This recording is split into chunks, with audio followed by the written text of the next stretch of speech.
Hello दोस्तों, आज हम लोग बायोलॉजी का दूसरा लेक्चर देखेंगे। पहला लेक्चर में हम लोगों ने बायोलॉजी के बारे में पढ़ा था कि बायोलॉजी क्या है, बायोलॉजी किन शब्दों से मिलकर बना है, सजीव पदार्थ निर्जीव पदार्थ के बारे में पढ़ चुके हैं।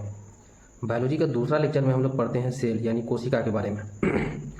बायोलॉजी का पहला चैप्टर ही कोशिका से चालू होता है। आज हम लोग कोशिका पढ़ेंगे यानी बायोलॉजी का पहला चैप्टर पढ़ेंगे। कोशिका सभी सजीवों अथवा जीवन की आधारभूत संरचनात्मक एवं क्रियात्मक इकाई है। सजीवों के बारे में पढ़ चुके थे, आप समझते हैं आधारभूत। कोशिका सभी सजीवों अथवा जीवन की आधारभूत। आधारभूत कहने का मतलब यह हुआ कि यह सजीव की सबसे छोटी जीवित इकाई है। सजीव की सबसे छोटी जीवित इकाई कोशिका है, इसी को आधारभूत कहा जाता है यानी मूलभूत। जिस तरह से एक मकान बनने में सबसे छोटी इकाई ईंट की भूमिका होती है, यानी कई सारा ईंट जुड़ करके एक मकान बनता है, उसी तरह से लाखों करोड़ों कोशिका जुड़ करके एक बॉडी का निर्माण करता है यानी सजीव के शरीर का निर्माण करता है। संरचनात्मक मतलब यह हमारे शरीर की ढांचा बनाती है, हमारे शरीर का स्ट्रक्चर बनाती है। हमारा शरीर कैसा होगा यह किस पे डिपेंड करता है? कोशिका के ऊपर डिपेंड करता है। इसी को कोशिका को संरचनात्मक इकाई कहा जाता है। एवं क्रियात्मक इकाई सभी जीवन कार्यों को संचालित करती है। कोशिका सभी जीवन कार्यों को संचालित करती है, इसीलिए इसे क्रियात्मक इकाई कहा जाता है।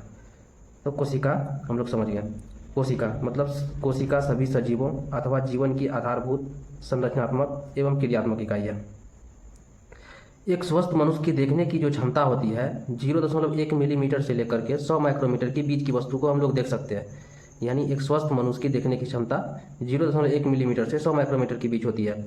इससे नीचे वाले वस्तु को और इससे ज़्यादा वाले वस्तु को हम लोग ने खुली आंखों से नहीं देख सकते हैं। इससे नीचे वाले वस्तु को देखने के लिए माइक्रोस्कोप की आवश्यकता पड़ती है। कोशिका की जो साइज होती है वह 0.1 मिलीमीटर से कम होती है, इसीलिए इसे हम लोग खुली आंखों से नहीं देख सकते। इसे देखने के लिए माइक्रोस्कोप की सहारा लेना पड़ता है।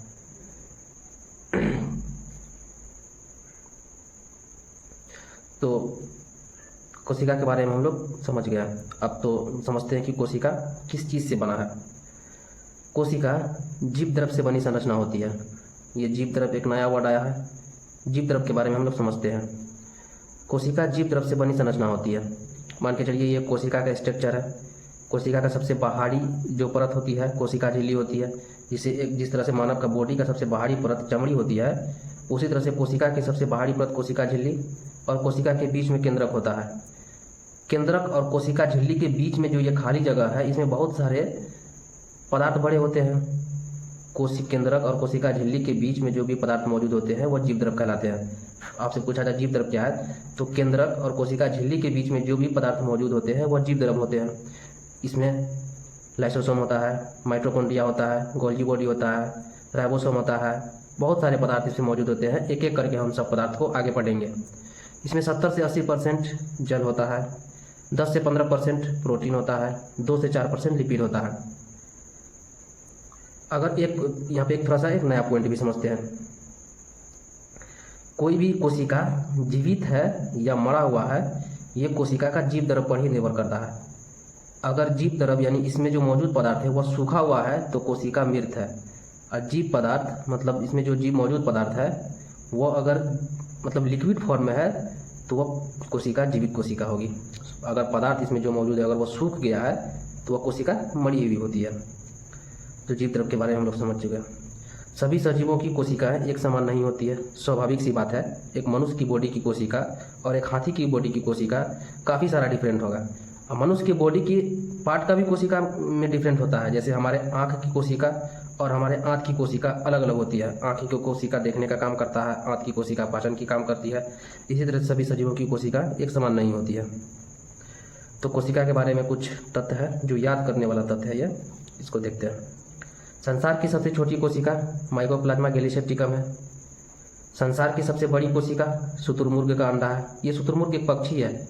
यही शुतुरमुर्ग जो लोहा को भी खा जाता है, शुतुरमुर्ग एक पक्षी है। मानव शरीर की सबसे छोटी कोशिका ग्रेनुअल कोशिका है, जो सेरिबेलम मस्तिष्क में पाया जाता है। ये ग्रेनुअल कोशिका कहाँ होता है? सेरिबेलम मस्तिष्क में पाया जाता है। मानव शरीर की सबसे छोटी कोशिका ग्रेनुअल कोशिका है। मानव शरीर की सबसे बड़ी कोशिका अंडाणु है। मानव शरीर की सबसे लंबी कोशिका न्यूरॉन यानी तंत्रिका है, तंत्रिका तंत्र है। तो कोशिका के बारे में हम लोग इतना समझे हैं। अब समझते हैं कि कोशिका का विकास क्रम क्या है। कोशिका का विकास क्रम यानी कोशिका का खोज कैसे हुआ है, इनके कोशिका का विकास क्रम में किन किन साइंटिस्ट का योगदान रहा है, इसके बारे में हम लोग डिटेल्स अध्ययन करेंगे काफ़ी सारा साइंटिस्ट इनसे जुड़े हुए हैं, इनके बारे में हम लोग काफ़ी डिटेल्स अध्ययन करेंगे। कोशिका का विकास क्रम देखिएगा, काफ़ी लंबा प्रोसेस है इसका, कोई एक दिन का या एक साल का प्रोसेस नहीं है, काफ़ी लंबा प्रोसेस है। इसमें काफ़ी सारे साइंटिस्ट जुड़े हुए हैं, इसे हम नेक्स्ट क्लास में देखेंगे, कोशिका का विकास क्रम।